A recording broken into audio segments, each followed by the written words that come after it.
今日も一日お疲れ様。お疲れジャパニーズのゆりこです。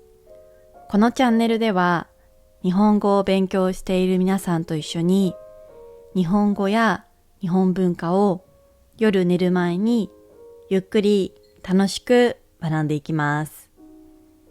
今日のテーマは日本の電車です。私は実は電車が大好きです。なので皆さんに電車のことを話すのはとても楽しいです。日本へ旅行に来る人の多くが日本の電車はすごいと言います。時間がとても正確ですし、駅も綺麗ですね。そして電車の中がとても静かです。でもどうして日本の電車は静かなのでしょうか。今日は日本人が電車で大切にしているマナーについて一緒に勉強していきましょう。この動画を見れば日本旅行がもっと楽しくなると思います。それでは始めましょう。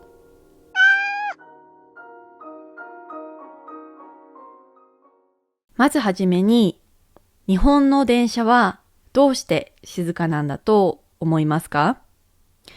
これは一番大切な考え方ですが、周りの人に迷惑をかけないようにするということです。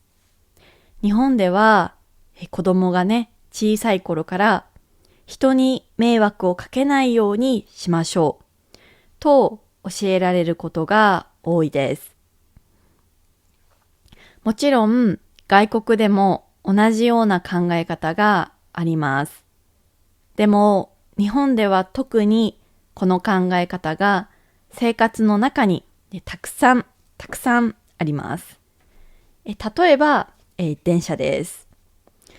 電車は旅行だけではありません。会社へ行く人や学校へ行く人、毎日多くの人が利用しています。朝早く仕事へ行く人もいます。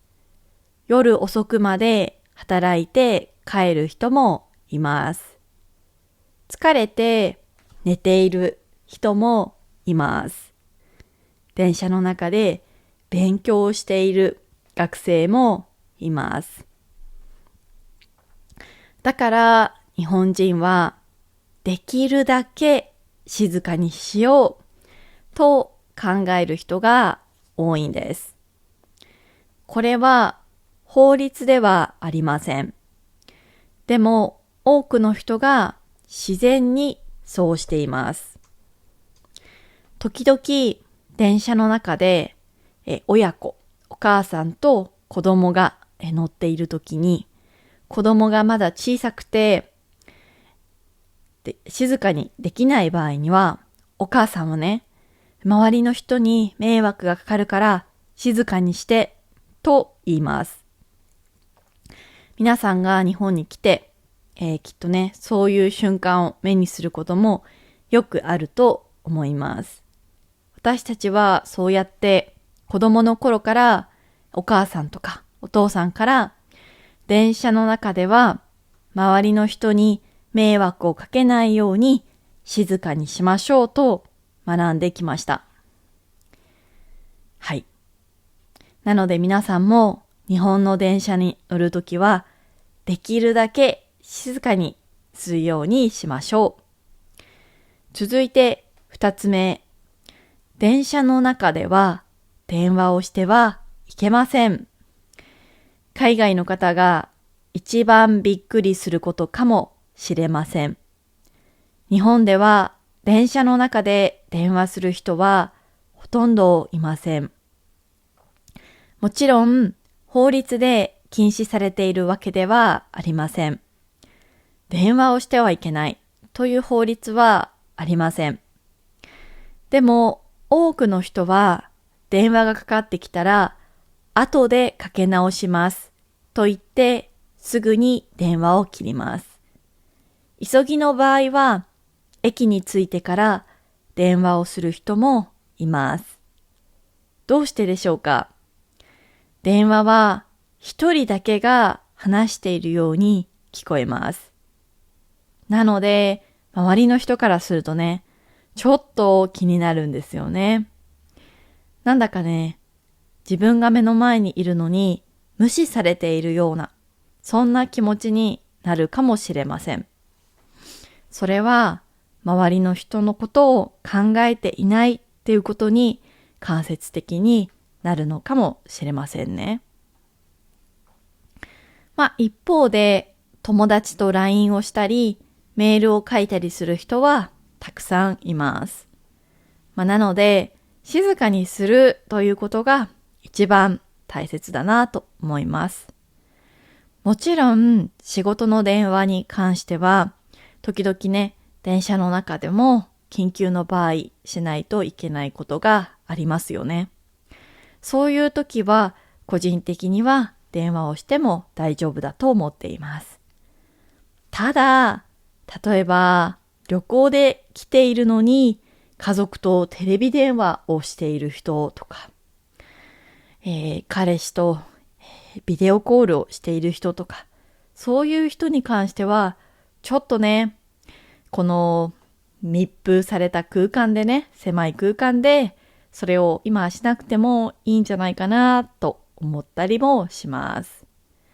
ただ海外の方でね、日本では一般的に暗黙の了解として電車の中では電話しちゃいけないっていうことを言われているんだけど、海外の方の中にはもちろん暗黙の了解を知らない人もたくさんいると思います。私も最近電車に乗っている時にそういう海外の方を見ました。家族で来ていて、そのうちの一人の女性がずっと電話で、電車の中で電話をしていました。ちょっとね、周りの日本人もちょっとね、なんとなく彼女を見ているような感じはありつつも、誰も何も言わなかったんですね。ただ私は一応伝えておこうと思って自分が、電車でね降りるときに彼女に英語で、日本では実は、電車の中で電話することがダメなんですというふうに、伝えました。そうすると彼女はね、知りませんでした。ごめんなさい。教えてくれてありがとうと言ってくれました。すごくね、伝えてよかったなとその時思いました。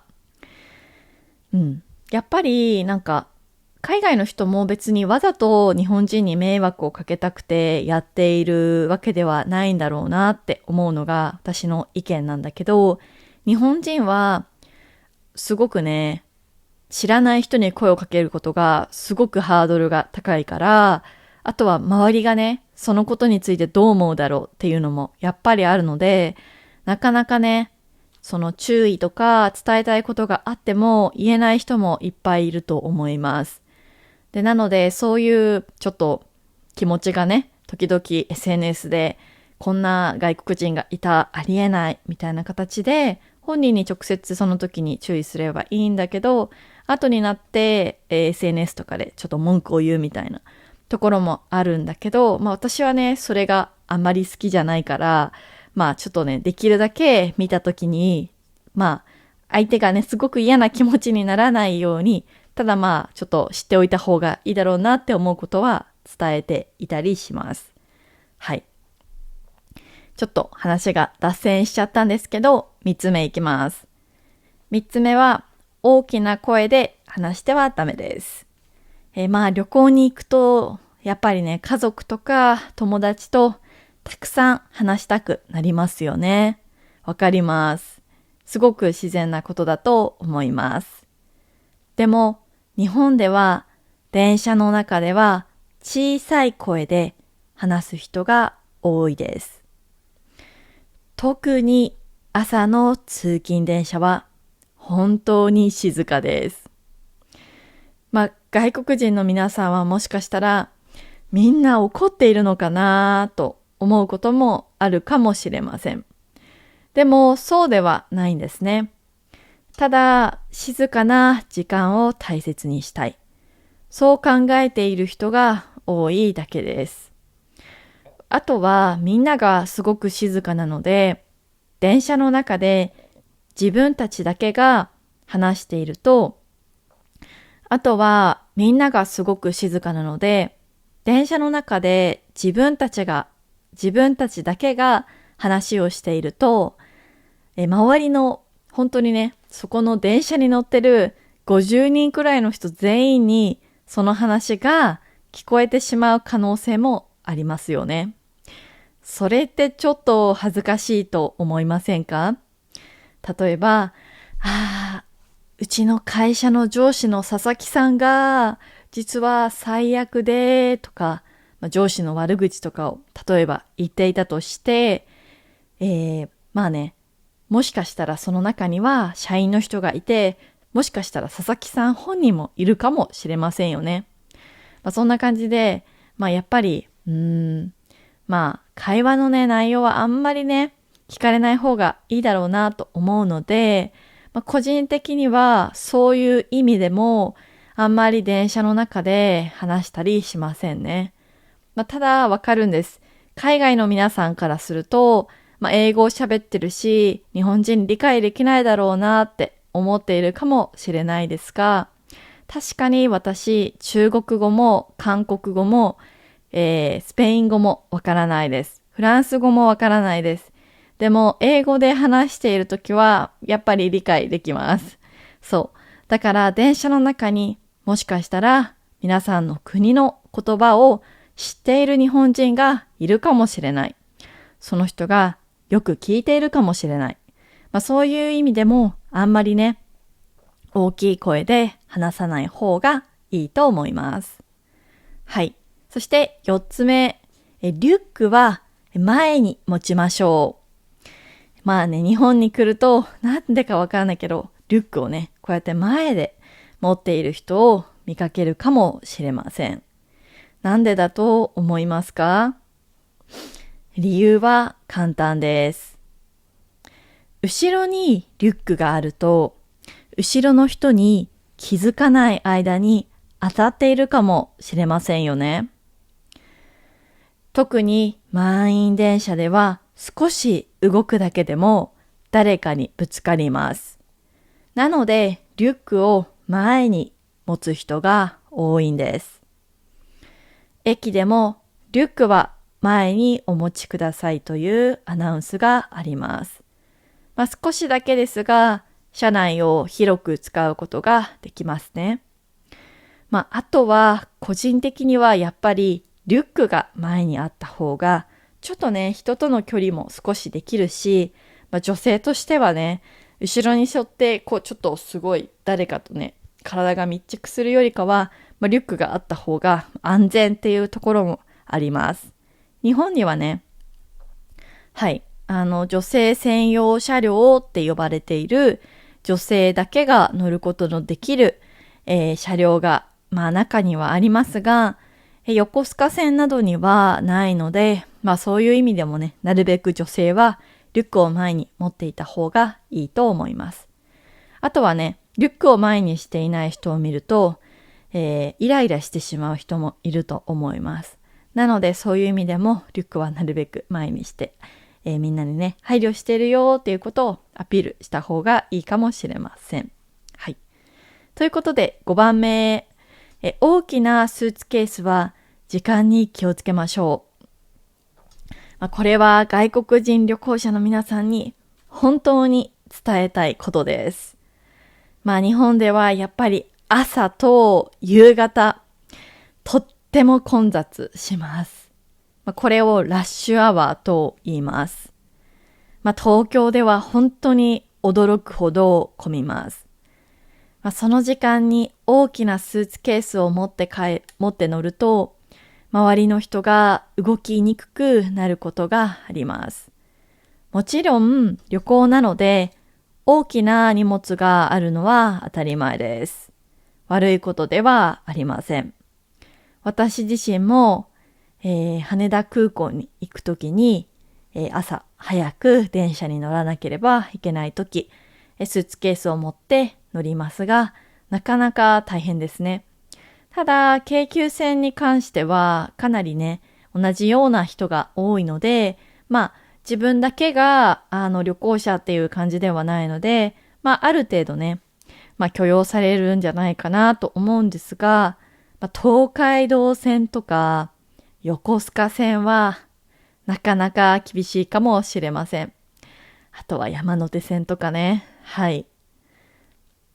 なので、もし時間を変えられるなら、朝7時から9時頃と、夕方5時から7時頃は避けた方がいいと思います。ほんの少し時間を変えるだけで、旅行ももっと楽になります。やっぱりね、皆さんが思っている以上に日本の大きな会社で働く、人たちっていうのはたくさんのストレスがあります。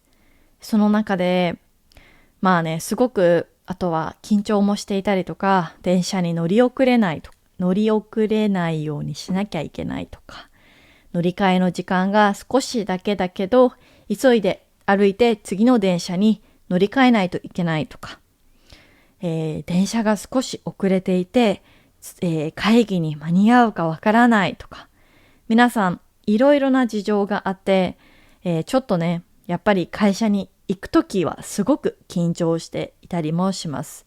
あとは会社から帰る時間も本当にみんな一緒なので、すごく電車が混みます。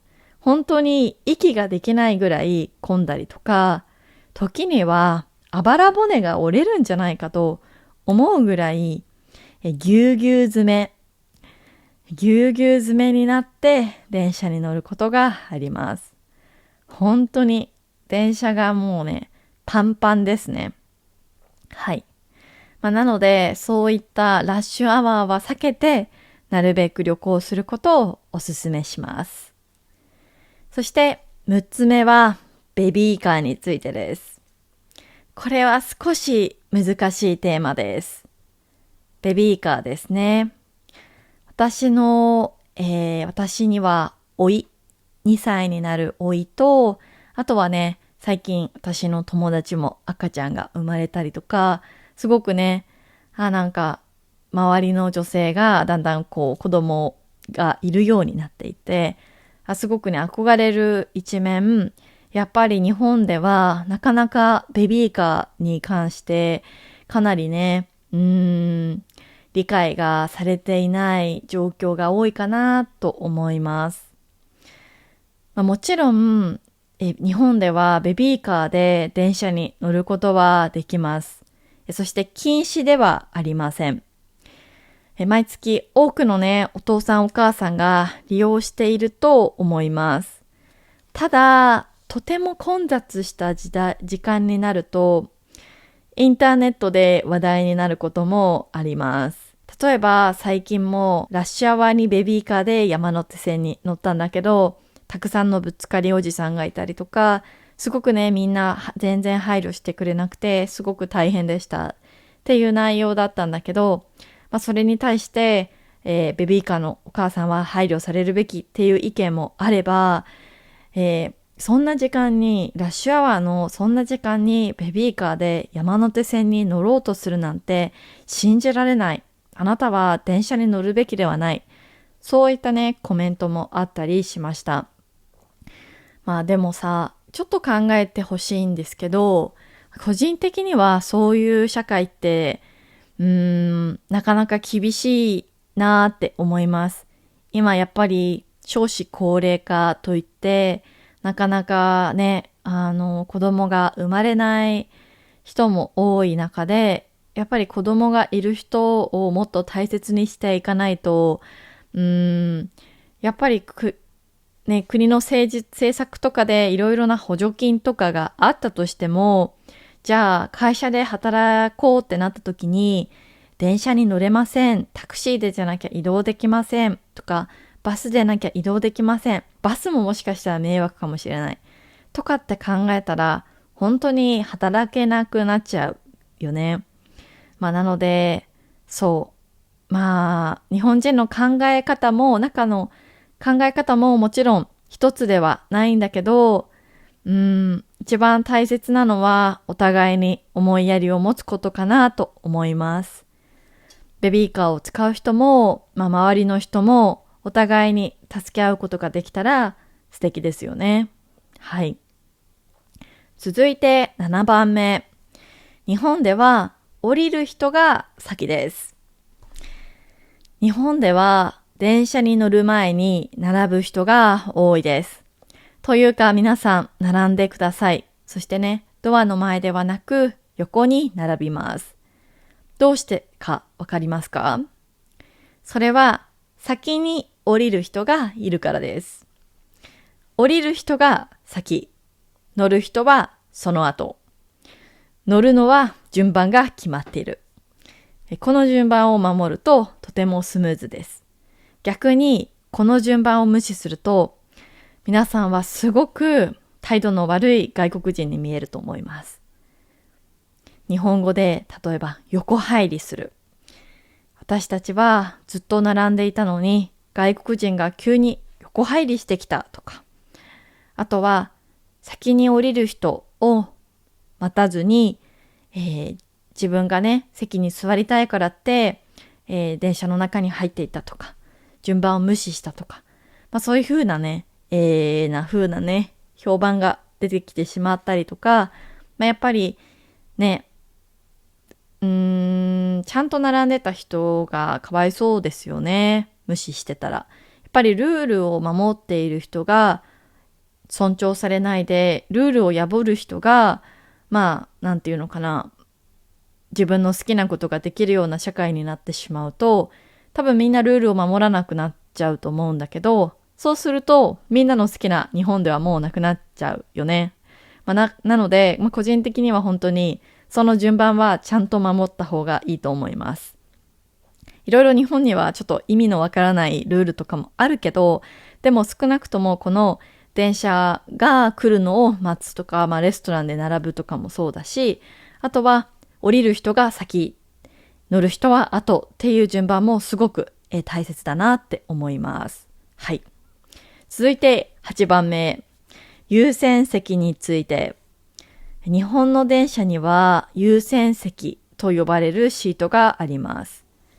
そこはお年寄りとか妊婦さんとか体の不自由な人や怪我をしている人が利用しやすい席です。ただ見た目だけではわからないこともあります。病気の人もいます。体調が悪い人もいます。なので、あの人は若いから大丈夫とは言えません。大切なのは必要な人がいたら譲るっていう気持ちですね。はい。そして9番目。ゴミは持ち帰りましょう。日本の電車にはゴミ箱がないことが多いです。スイスの電車に乗った時に各席にゴミ箱がついていてびっくりしました。すごく便利だなって思いました。ただ残念ながら日本の電車にはゴミ箱がありません。なのでペットボトルやお菓子の袋は持ち帰りましょう。車内をきれいに使うことも日本では大切なマナーの一つです。食べ物については特にね、厳しいルールがあるわけではないんだけど、少なくとも水は OK。蓋付きの飲み物は OK。ただ、蓋のついていない飲み物はちょっと微妙かもしれません。こぼれたりした時に、やっぱり拭かなきゃいけないし、周りの人にも迷惑がかかるかもしれません。なので、できれば蓋のついたね、ペットボトルとかがグッドですね。あと、食べ物に関しては、匂いのある食べ物は少しおすすめできません。例えば、マクドナルド、やめましょう。ケンタッキーフライドチキンとかもダメです。はい。逆に食べても大丈夫なものは、どうかな。おにぎりとかだったら満員電車とかではなくて、ちょっと空いている時の時間だったらおにぎりはありかな。私だったらできたら駅のホームで座っている時にさささっと食べて、電車に乗る時は水とか飲み物だけにするかもしれません。ただ一方で新幹線とかグリーン車とか、それぞれの机にテーブルがついているような、そういったちょっと特別な電車ですね。あとはボックスシートの形になって向かい合わせになっているシート、これらに関しては食べ物を食べることができます。日本には駅弁と呼ばれている電車の中で食べる特別なお弁当もとても人気があります。東京駅などの大きな駅ではたくさんの種類の駅弁を買うことができるので、ぜひね、旅行の際、駅弁を買ってみて食べてみてください。個人的には大阪駅で551と呼ばれる、大きなね、肉まんとシューマイを買って、京都とか大阪から東京に帰るっていうのが私のお気に入りなんですけど、ちょっと匂います。でもそれはもうみんな食べてるんで大丈夫です。はい。ということでですね、ちょっと話が長くなりましたが、今日は日本の電車のマナーについて勉強してきました。もう一度まとめたいと思います。電話はできるだけしないようにしましょう。大きな声で話さないでください。リュックは前に持ちましょう。ラッシュアワーでは大きなスーツケースには気をつけましょう。降りる人を先に、通します。優先席では周りをよく見ましょう。ゴミがあったら持ち帰りましょう。でも一番大切なのはルールではありません。周りの人に迷惑をかけないようにするという気持ちです。もちろん日本人も完璧ではありません。ルールを守らない人もたくさんいます。でも多くの人は、みんなが気持ちよく利用できるようにと考えています。皆さんも日本へ来たら、この考え方を少し思い出して実行してもらえたら嬉しいです。では、ここで最後に皆さんに質問です。皆さんの国では、電車にどんなルールやマナーがありますか？日本と同じですか？それとも違いますか？ぜひコメントで教えてください。それでは今日も一日お疲れ様でした。また次の動画でお会いしましょう。おやすみなさい。